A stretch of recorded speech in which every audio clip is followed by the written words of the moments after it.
Hello, this is our cutting machine, CR391 machine.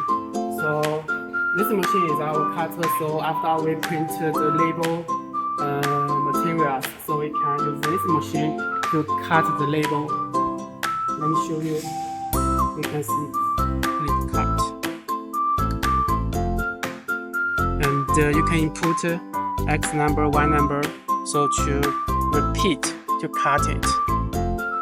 And error cut.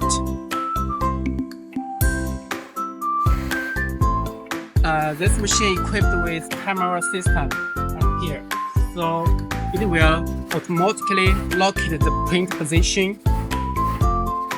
And this one is waste film collector, and this one is finished film collector.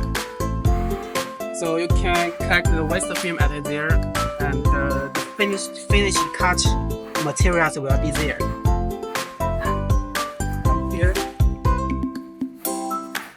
this has a automatically sensor to adjust the tension, so it will adjust the tension during printing, during cutting.